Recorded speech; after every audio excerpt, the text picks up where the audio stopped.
Shalom saudara-saudara, kembali lagi berjumpa dengan saya Pendeta Kristinov Mawicere dalam channel YouTube Oratio Sempreformanda. Kali ini saya mau mengajak kita untuk sama-sama memikirkan bagian firman Tuhan dari Yeremia pasal 33 ayat 1 sampai 13. Nah, pemikiran kita atas Yeremia 33 ayat 1 sampai 13 ini akan kita letakkan di dalam bingkai sebuah tema yang diturunkan oleh Sinode Gemim, yaitu Tuhan mendatangkan kesehatan dan kesembuhan. Nah, sebelum kita memikirkan bagian Alkitab ini, mari kita minta pertolongan Tuhan. Kita berdoa. Tuhan, kami bersyukur oleh karena firman-Mu dengan tiada hentinya Engkau hadirkan di tengah-tengah kehidupan kami manusia, dan terlebih khusus lagi umat Kristiani. Firman-Mu menegur, mengoreksi, memberi pengajaran, dan membuat kami makin hari makin diubahkan, makin hari makin bertumbuh di dalam Tuhan.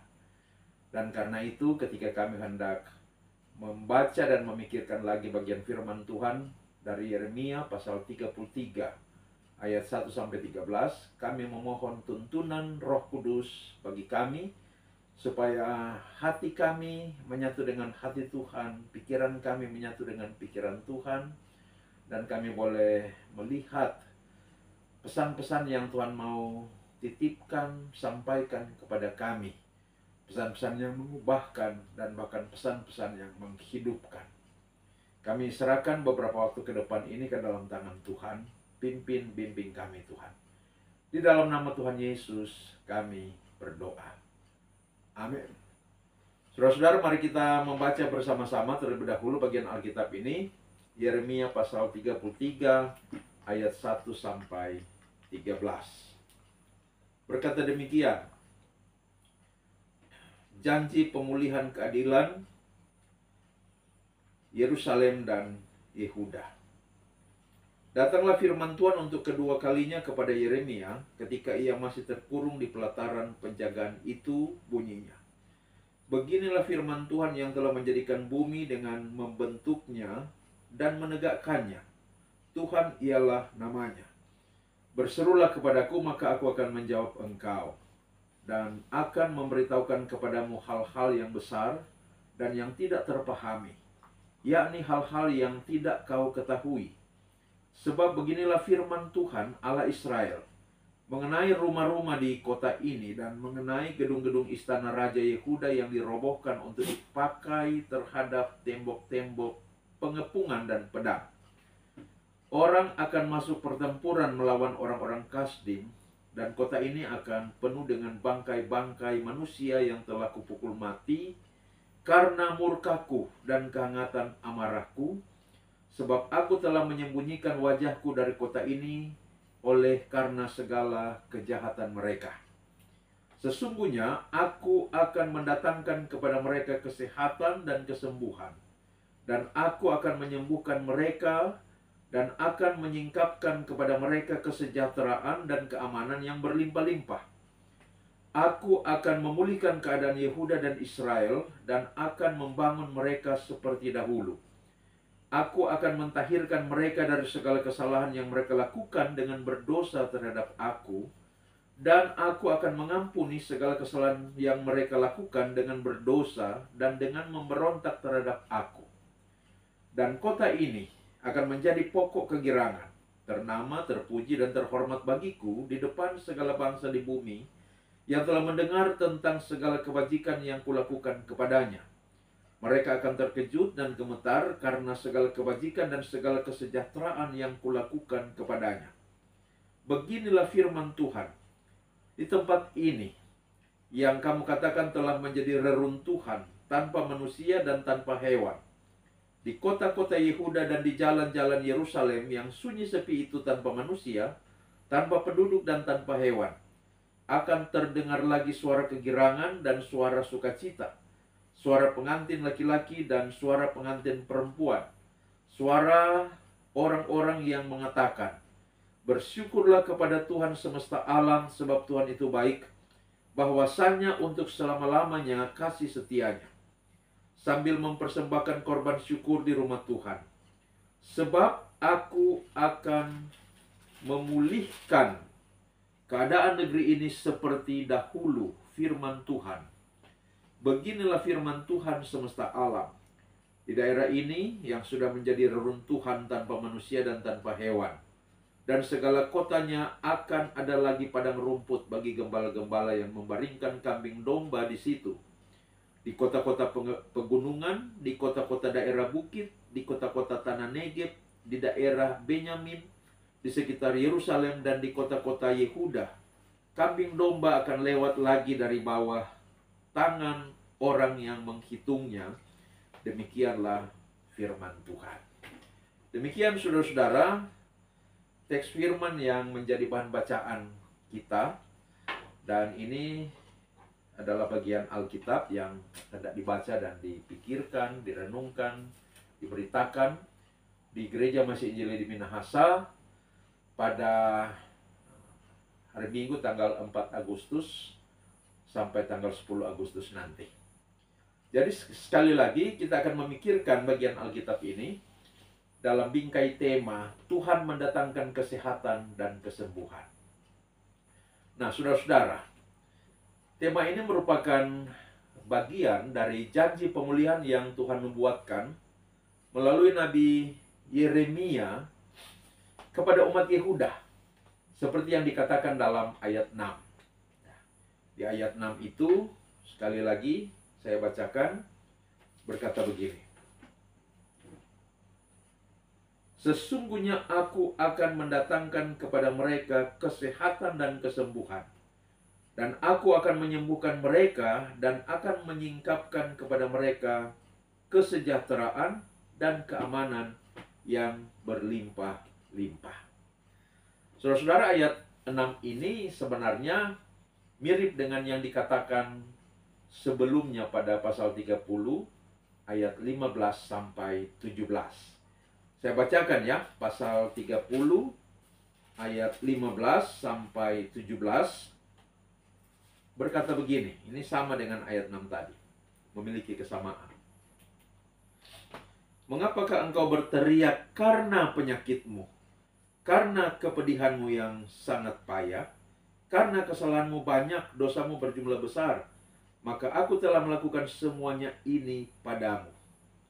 Tetapi semua orang yang menelan engkau akan tertelan, dan semua lawanmu akan masuk ke dalam tawanan. Orang-orang yang merampok engkau akan menjadi rampokan, dan semua orang yang menjara engkau akan kubuat menjadi jarahan. Ayat 17. Sebab aku akan mendatangkan kesembuhan bagimu. Aku akan mengobati luka-lukamu. Demikianlah firman Tuhan, dan seterusnya.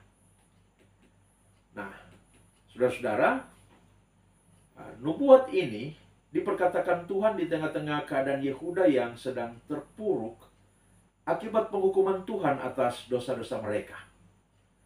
Bangsa Yehuda, mulai dari raja-raja, para pemuka, para imam, sampai kepada rakyat, hidup dalam dosa. Tuhan telah mengutus para nabi, termasuk Nabi Yeremia, untuk mengingatkan mereka, menegur mereka, agar mereka bertobat, meninggalkan kehidupan dalam dosa, dan kembali kepada Tuhan. Nah, salah satu teguran itu dicatat pada pasal 26 ayat 12 sampai 13. Saya bacakan ya. Salah satu teguran itu. Pasal 26 ayat 12 dan 13. Di situ dikatakan begini. Tetapi Yeremia berkata kepada segala pemuka dan kepada seluruh rakyat itu, katanya, Tuhanlah yang telah mengutus aku supaya bernubuat tentang rumah dan kota ini, untuk menyampaikan segala perkataan yang telah kamu dengar itu. Oleh sebab itu, perbaikilah tingkah langkahmu dan perbuatanmu, dan dengarkanlah suara Tuhan Allahmu, sehingga Tuhan menyesal akan malapetaka yang diancamkannya atas kamu. Nah, saudara-saudara,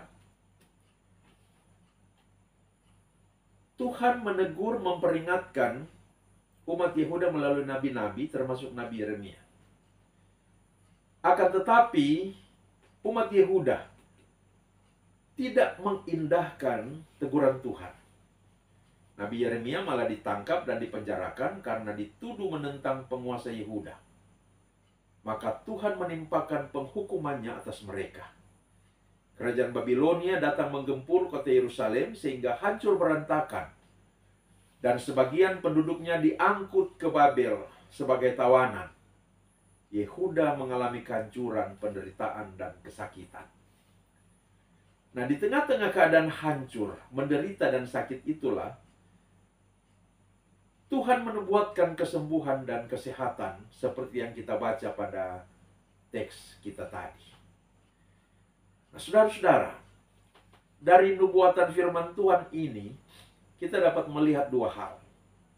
Yang pertama, ketika teguran firman yang keras tidak diindahkan oleh umatnya, Tuhan mengutus nabi-nabi termasuk Yeremia, memberikan teguran dari lembut, mulai keras, sampai keras, tidak diindahkan oleh umatnya. Maka Tuhan memakai penderitaan sakit sebagai teguran yang lebih keras lagi, supaya umatnya sadar dan bertobat. Itu pertama.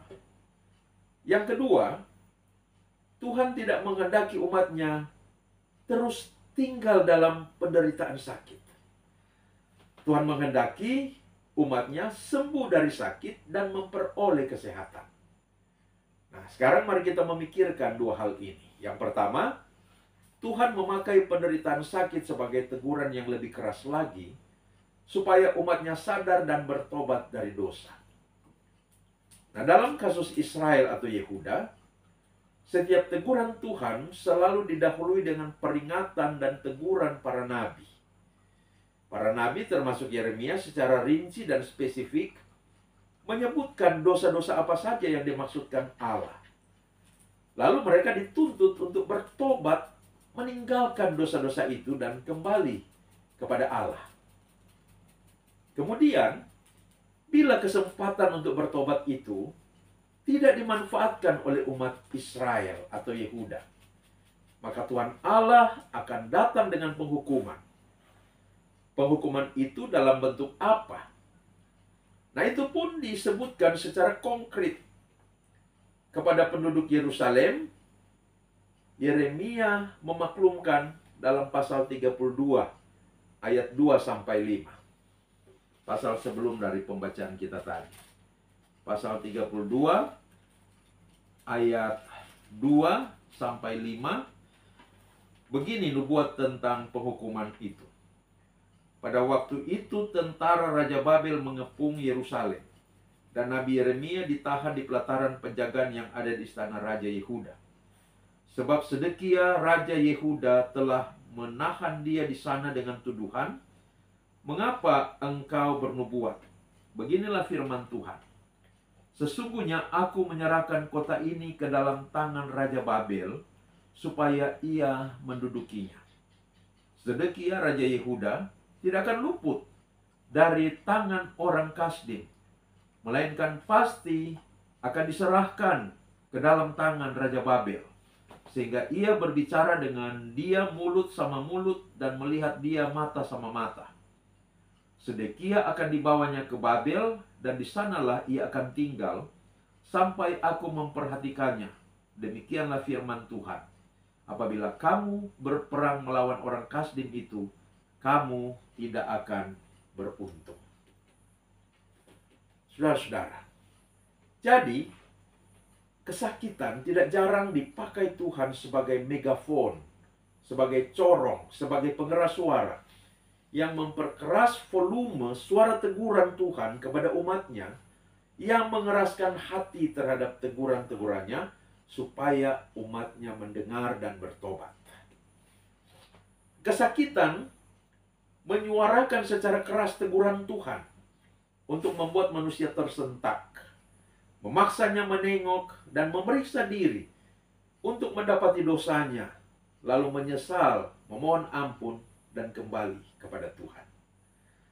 kesakitan dan penderitaan ternyata bukan saja sebagai megafon Tuhan yang paling kuat, tetapi juga paling efektif. Cobalah saudara-saudara, kita pergi ke ruang ICU. Saya yakin sebagian besar dari kita pernah berkunjung ke ruang ICU di suatu rumah sakit. Di sana kita akan berjumpa dengan orang-orang sakit yang dalam keadaan kritis dan koma, serta keluarganya yang menunggu dengan prihatin dan kecemasan di ruang tunggu ICU itu. Saya pernah berdoa di ruang tunggu ICU dengan keluarga yang anggota keluarganya itu sedang koma di dalam ruangan ICU. Nah, setelah saya berdoa pada anggota jemaat saya yang ada di situ. Lalu ada seorang ibu yang tidak saya kenal, tiba-tiba menghampiri saya dan memohon supaya saya juga mendoakan suaminya yang berada di dalam ruangan ICU itu dengan keadaan yang kritis. Nah, sebelum berdoa, saya terlebih dahulu bertanya, apakah ibu itu orang percaya? Berjemaat di mana? Dan suaminya sakit apa?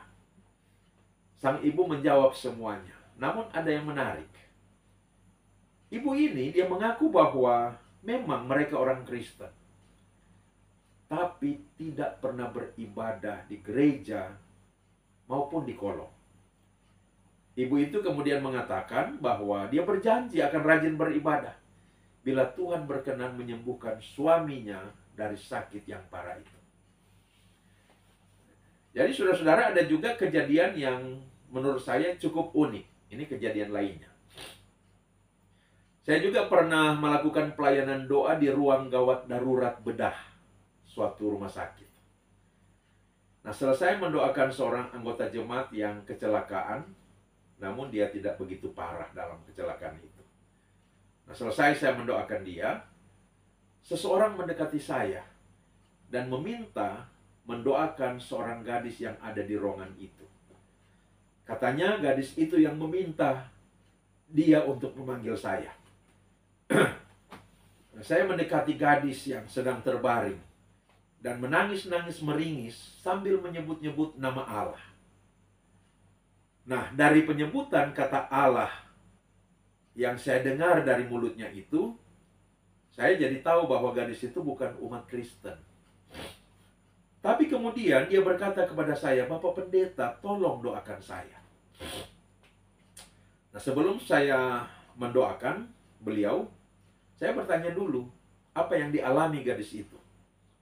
Ternyata gadis itu mengalami kecelakaan sepeda motor pada dini hari. Motor yang ditumpanginya itu tabrakan dengan sebuah mobil. Dia berboncengan. Jadi ada kawannya, pria yang membawa motor itu. Lalu mereka mengalami tabrakan pada pagi subuh itu. Nah, jadi dia adalah seorang yang mengalami kecelakaan.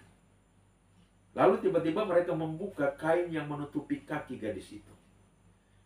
Begitu dibuka, betapa terkejutnya saya. Karena ternyata tulang kaki gadis itu telah hancur dan sebagian besar tidak ada lagi. Tulang keringnya sudah tidak ada. Yang tertinggal hanya daging betis dan sedikit dari serpihan tulang yang hancur masih ada di situ. Begitu mengerikan pandangan yang saya tatap pada saat itu. Lalu ada suster yang datang. Suster itu mengetuk-ngetuk kakinya. Jadi yang hancur itu pada bagian antara kaki dan lutut. Jadi suster ini dia mengetuk-ngetuk, mencubit kakinya sambil bertanya apakah dia merasakan itu. Dan ternyata selain daripada tidak ada reaksi, gadis itu juga mengatakan bahwa dia tidak merasakan apa-apa.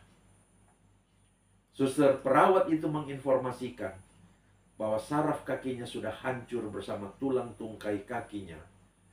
Dan menurut dokter bedah yang menanganinya, kakinya harus segera diamputasi sampai ke lutut. Singkat cerita, saya mendoakan beliau menurut keyakinan iman saya. Nah, sesudah itu saya tidak tahu lagi nasib gadis itu. Mungkin dia sembuh tapi tinggal satu kaki, atau seperti apa saya tidak tahu lagi. Poin yang mau saya katakan di sini ialah dalam keadaan sakit, apalagi sakit yang parah, rupanya telinga rohani seseorang dapat mendengarkan panggilan pertobatan dari Tuhan. Maka sekali lagi, keadaan sakit adalah corong megafon yang dipakai Tuhan untuk memanggil dengan suara keras seseorang untuk bertobat kembali kepadanya. Namun tentu kita tidak akan menggeneralisir, pukul rata, bahwa semua sakit merupakan akibat dari dosa. Ada sakit yang dialami karena ketelodoran dalam hal makanan atau kebersihan. Misalnya, sudah tahu alergi terhadap sejumlah makanan tertentu, tetapi dimakan. Sudah dimakan banyak lagi volume makanan yang dimakan, padahal dia tahu itu alergi bagi tubuhnya. Maka jatuh sakit. Nah, ini contoh ialah sakit oleh karena ketelodoran. Ada juga orang yang jatuh sakit karena masalah keterbatasan fisik, sehingga serangan virus mengakibatkannya sakit, atau faktor kemerosotan tubuh dan fungsi-fungsi organ tubuh karena faktor usia, bukan karena dosa. Makanya saudara-saudara, dalam pelayanan doa kepada orang sakit, pelayan Tuhan harus tahu kehidupan dari orang yang didoakan itu, sehingga bisa berasumsi dia jatuh sakit karena teguran Tuhan, atau karena ketelodoran, atau karena keterbatasan fisik, atau karena apa. Jangan langsung saja mendoakan tuntutan pertobatan kepada yang bersangkutan. Sebab pernah saya menyaksikan waktu saya merawat mama saya yang dirawat di rumah sakit. Dulu masih di Gunung Wenang, rumah sakit umum. Ada ibu-ibu yang masuk lalu mendoakan. Dan sebelum berdoa, mereka masih secara lembut meminta agar supaya mama saya itu mengungkapkan dosa-dosa yang sudah dilakukan olehnya. Pasti ada dosa yang katanya dilakukan olehnya.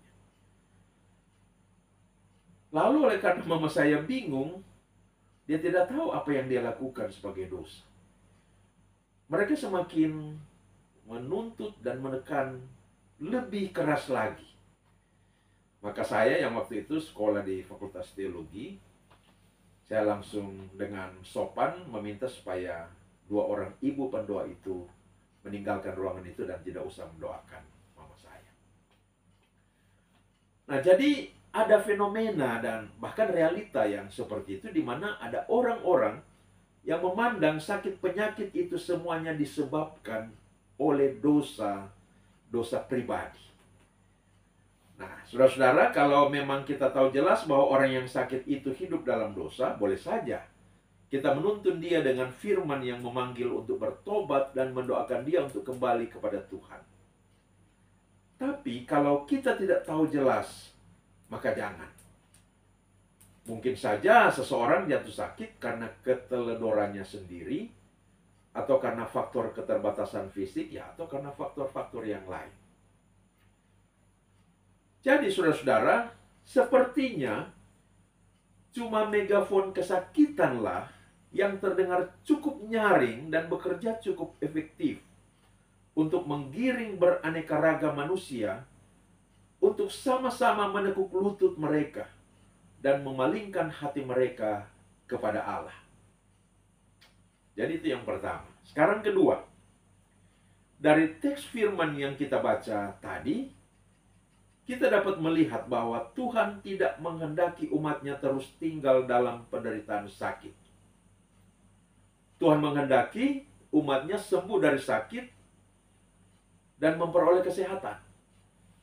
Karena itulah melalui Nabi Yeremia Tuhan menubuatkan, sesungguhnya aku akan mendatangkan kepada mereka kesehatan dan kesembuhan.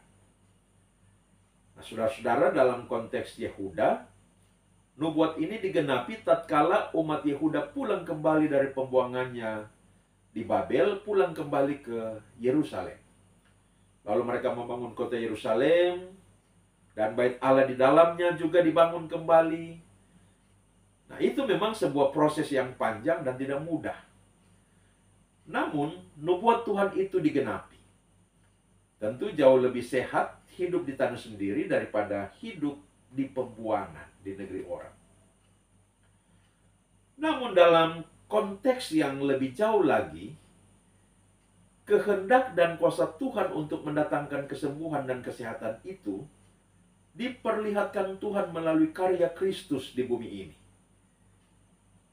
Sambil berkeliling memberitakan kerajaan Allah, Yesus menyembuhkan banyak orang sakit dengan kuasa keilahiannya yang ajaib.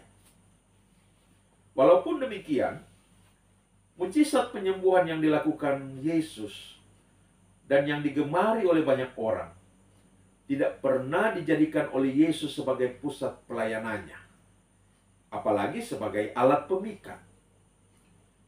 Prinsip Yesus adalah percaya dulu, maka mujizat terjadi.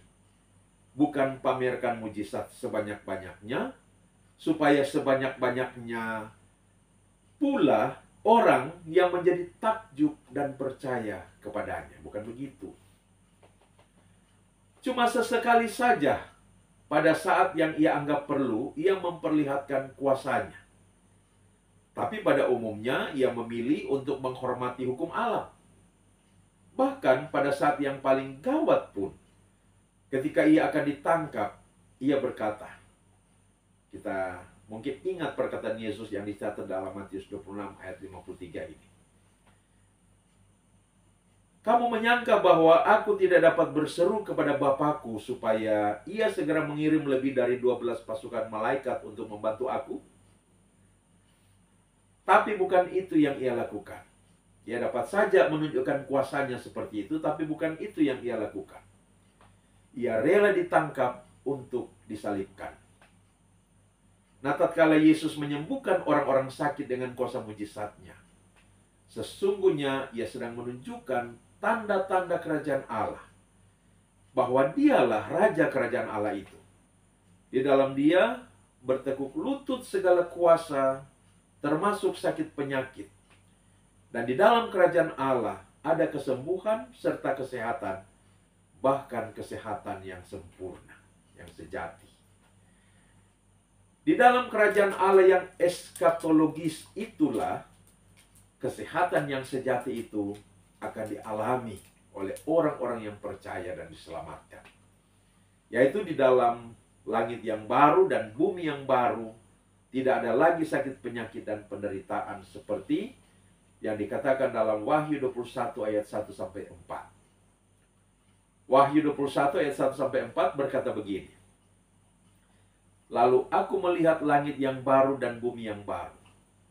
Sebab langit yang pertama dan bumi yang pertama telah berlalu, dan laut pun tidak ada lagi. Dan aku melihat kota yang kudus, Yerusalem yang baru, turun dari sorga, dari Allah. Dan ia akan menghapus segala air mata dari mata mereka. Dan maut tidak akan ada lagi. Tidak akan ada lagi perkabungan atau ratap tangis atau duka cita, sebab segala sesuatu yang lama itu telah berlalu. Jadi saudara-saudara, dengan demikian, nubuat kesembuhan dan kesehatan yang merupakan bagian dari nubuat pemulihan Yerusalem dalam teks bacaan kita tadi juga menunjuk pada penggenapan eskatologis, yaitu pada Yerusalem baru, tempat yang kekal. Di sana tidak ada lagi penderitaan dan sakit penyakit. Yang ada hanyalah hidup sehat secara sejati, sempurna. Nah, sampai di sini kita dapat menyimpulkan bahwa oleh anugerah Allah, oleh karena Allah menghendaki kesembuhan dan kesehatan bagi umatnya, dan Yesus mendemonstrasikan kuasa ilahi yang sanggup menyembuhkan manusia dari berbagai penyakit, dan bahwa mujizat-mujizat penyembuhan ilahi yang dilakukan oleh Yesus dalam anugerahnya itu merupakan tanda akan ketiadaan sakit penyakit di dalam Yerusalem baru nanti. Maka gereja sebagai persekutuan orang percaya yang dipanggil dan diutus Allah untuk melanjutkan misi Kristus di dunia ini, pun dipanggil untuk melakukan pelayanan penyembuhan dan kesehatan bagi manusia di dunia ini sebelum tibanya Yerusalem yang baru itu. Saudara-saudara, saat ini saya mau mengajak kita untuk sejenak melihat pelayanan kesehatan dan kesembuhan yang dilakukan gereja dalam sejarah. Nah, sebelum inspirasi pelayanan kesehatan dan penyembuhan dari Yesus membawa pengaruh bagi berdirinya rumah sakit di dunia ini, sebelum itu, di Kekaisaran Romawi telah ada rumah sakit militer untuk prajurit Romawi dan kuil-kuil tempat penitipan orang sakit yang disebut Aesculapius, yang syarat dengan tahyul dan mistik.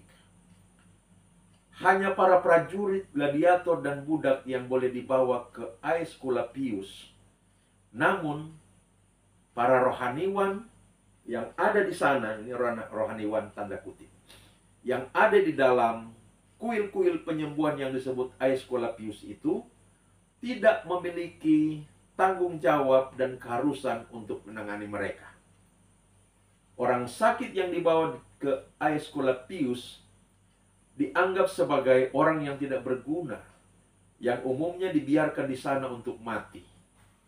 Untung-untungan kalau mereka bisa bertahan, sembuh dengan sendirinya dan meninggalkan tempat itu. Nah, sebelum pengaruh Kristus, pandangan dan perilaku terhadap orang sakit cukup kejam.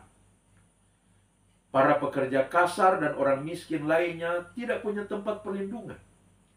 Jika mereka jatuh sakit, sering mereka diusir keluar rumah dan membiarkan mereka menemukan sendiri jalan untuk sembuh atau mati dengan sendirinya. Jahat sekali, saudara-saudara. Rumah sakit sebagaimana yang kita kenal sekarang, itu terinspirasi oleh kehidupan pelayanan dan ajaran Kristus. Nah, setelah Kaisar Konstantin Agung mensahkan ajaran Kristen sebagai ajaran dasar bagi seluruh segmen kehidupan masyarakat Kekaisaran Romawi, dan pengesahan itu dalam sejarah dikenal dengan istilah Kristendom, di mana seluruh wilayah kehidupan masyarakat Kekaisaran Romawi itu harus dinafasi oleh Injil. Nah, sejak itu gereja mulai membangun rumah-rumah sakit di berbagai tempat di wilayah Kekaisaran Romawi. Di tahun 325, setelah ajaran Trinitas disahkan dalam konsili di Nisea, Dewan Nisea membuat keputusan yang penting dalam sejarah rumah sakit. Mereka memutuskan bahwa rumah sakit harus didirikan di mana gereja didirikan. Rumah-rumah sakit awalnya diilhami oleh hidup, pelayanan, dan ajaran Kristus. Itu awal-awalnya lebih merupakan losmen yang bukan semata-mata untuk menampung dan merawat orang sakit saja, tetapi juga menjadi tempat penampungan bagi orang-orang miskin. Dan itu pun baru perawat-perawat yang memberi diri secara sukarela, cuma-cuma, yang mengurusi dan merawat baik orang sakit maupun orang miskin.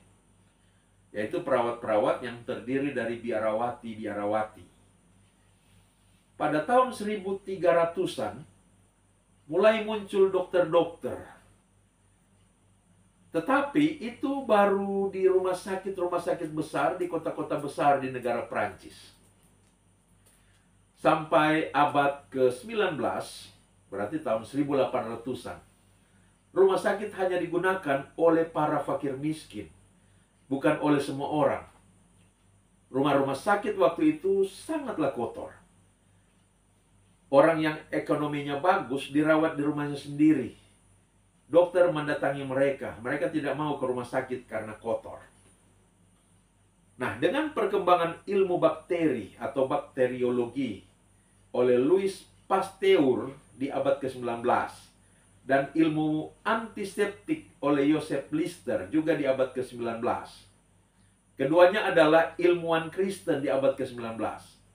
Nah, sejak kemajuan ilmu pengetahuan, terlebih khusus bakteriologi dan ilmu anti-infeksi itu, rumah-rumah sakit yang waktu itu sangat kotor menjadi lebih aman dan mulai digunakan oleh penduduk pada umumnya. Di Amerika Serikat, rumah sakit pertama adalah Rumah Sakit Pennsylvania.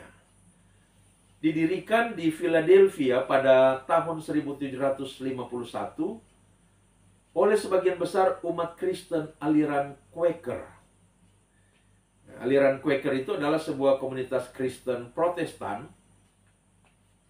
Jadi dia semacam sebuah denominasi di lingkungan aliran Kristen Protestan. Nah, sebelumnya, jadi sebelum mereka membangun rumah sakit Pennsylvania itu, mereka telah membangun terlebih dahulu rumah-rumah miskin sebagai tempat perawatan bagi kaum miskin yang sakit. Namun rumah-rumah miskin itu kotor dan penuh kuman. Banyak penghuni rumah miskin akan tinggal di sana sampai mereka mati. Nah, sesudah masa itu, rumah-rumah sakit dibangun di sejumlah tempat di Amerika. Dan itu terinspirasi oleh ajaran Kristus. Di rumah sakit New York, Alkitab ditempatkan di setiap ruangan. Di rumah sakit Charleston, di setiap hari Minggu dilaksanakan ibadah minggu dan seluruh pasien serta penjaga diwajibkan mengikuti ibadah minggu itu. Nah, seiring dengan semakin berkembangnya rumah-rumah sakit, ilmu perawatan pun mulai dikembangkan juga. Gereja mengajarkan bahwa orang sakit harus diurus dan dirawat. Ini mendorong dikembangkannya pembelajaran tentang perawatan orang sakit. Pembelajaran pengetahuan tentang cara merawat orang sakit dikembangkan pertama kali di biara oleh kelompok biarawati yang menamakan diri Daughters of Charity di Prancis.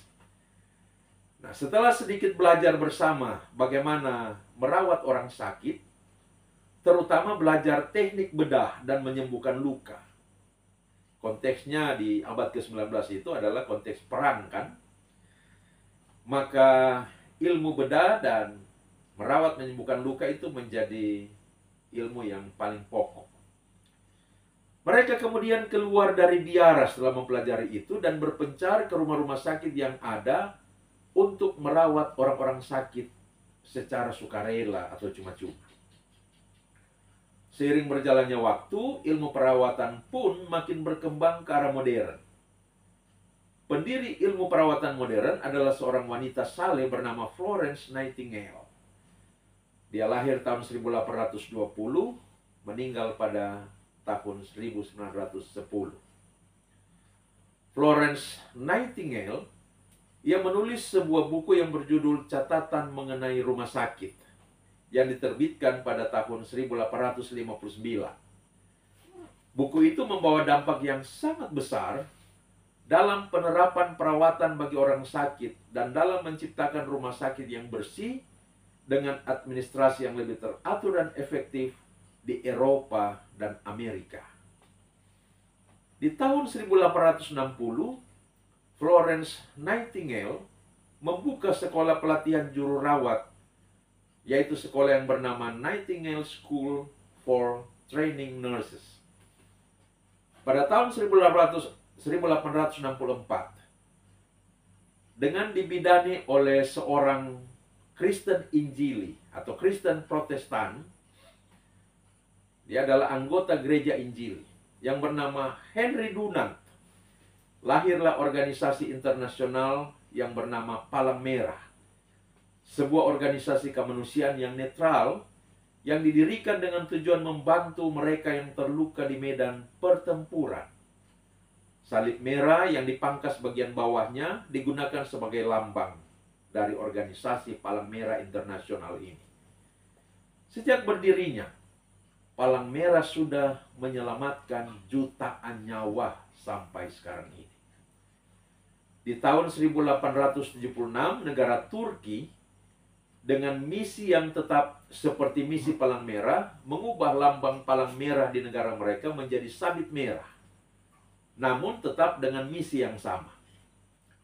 Lalu di tahun 1919, kedua organisasi kemanusiaan ini membentuk Perhimpunan Liga Palang Merah dan Sabit Merah.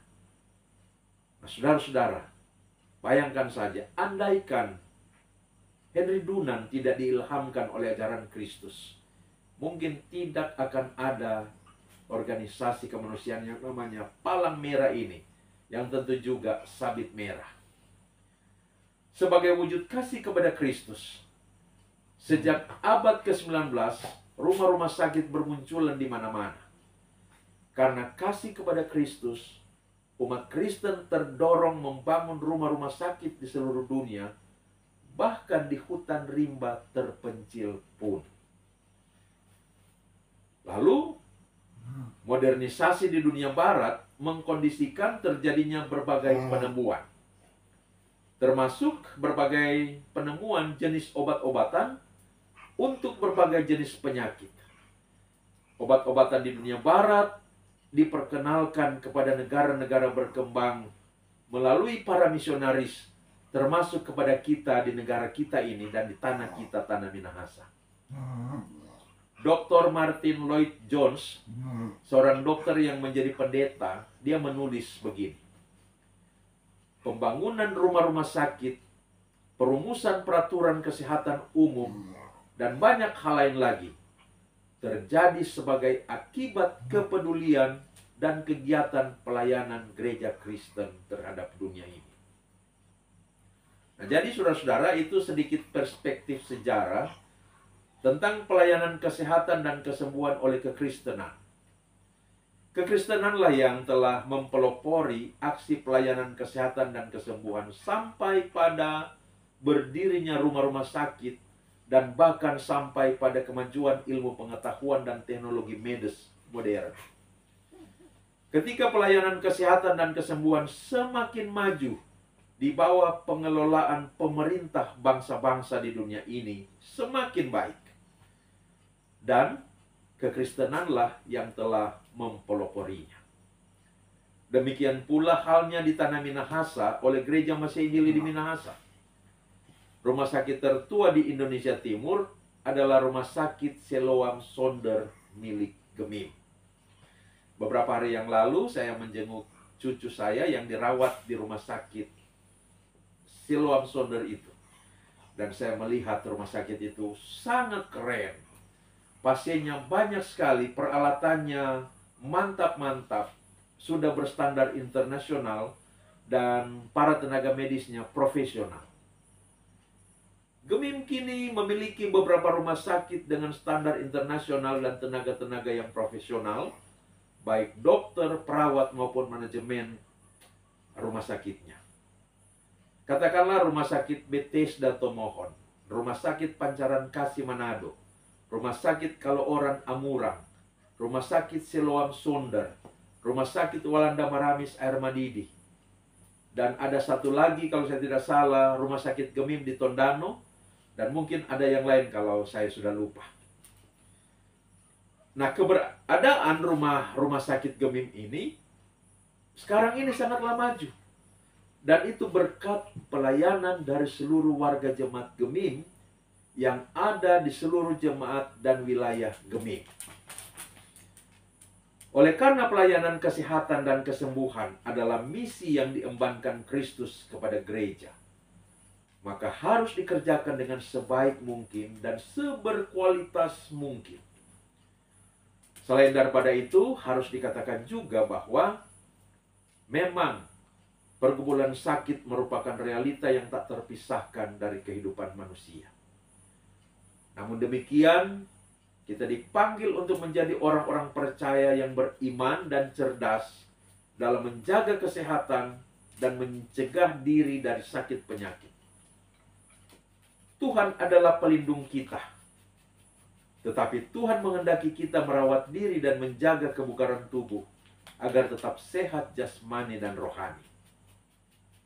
Rajinlah beribadah, rajinlah berdoa, dan rajinlah melakukan firman, serta ikutilah semua petunjuk tenaga kesehatan tentang bagaimana cara menjaga agar tubuh tetap sehat.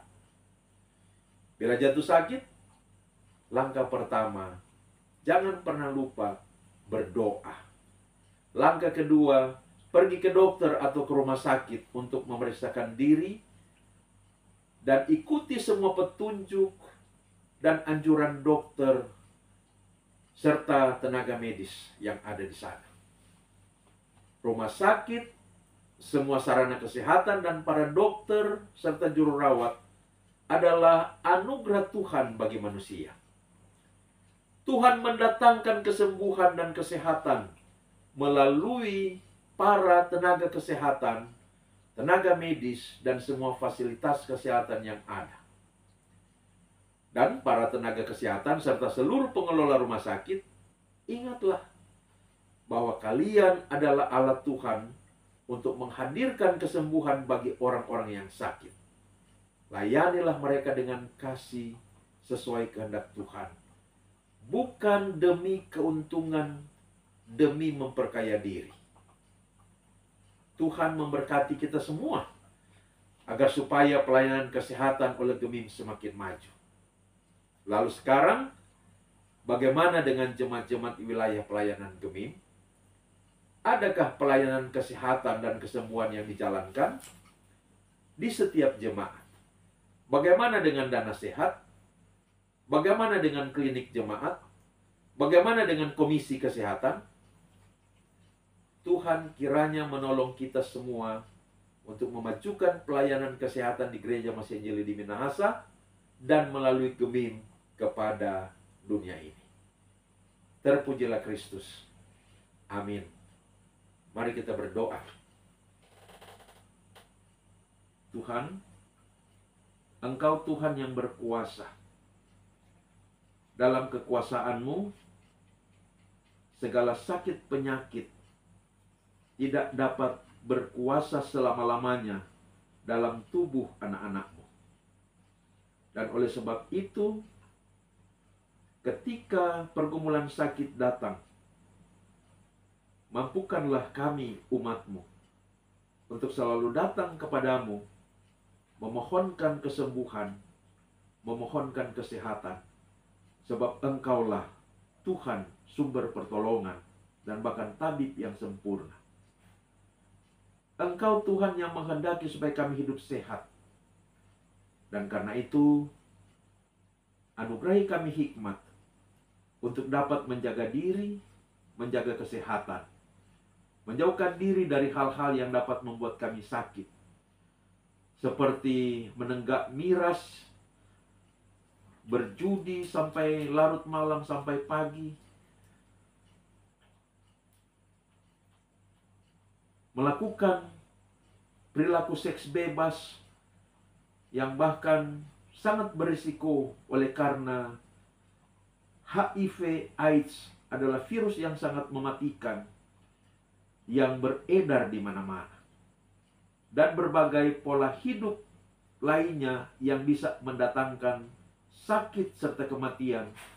Mampukan kami untuk menjauhinya dan menjaga tubuh kami yang adalah bait Allah ini, tempat kediaman Roh Kudus, sehingga tetap sehat, supaya dapat kami abdikan bagi kemuliaan-Mu. Terima kasih Tuhan untuk firman-Mu yang boleh kami pikirkan dari Yeremia 33 ayat 1 sampai 13 di dalam bingkai tema Tuhan mendatangkan kesehatan dan kesembuhan.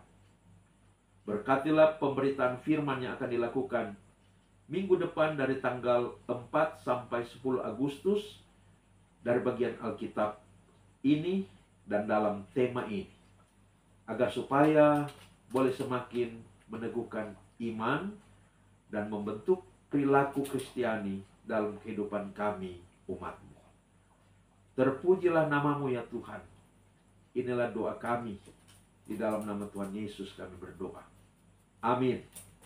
Demikian saudara-saudara, untuk kali ini nanti kita berjumpa lagi pada segmen yang akan datang. Dan perkenankan saya untuk memohon Jika ada dari saudara-saudara yang mengikuti siaran ini merasa diberkati namun belum menekan tombol subscribe, kiranya berkenan menekan tombol subscribe, lonceng, agar supaya kami dapat memaksimalkan pelayanan kami lewat media sosial ini. Terima kasih, Tuhan memberkati kita semua. Sampai jumpa. Shalom.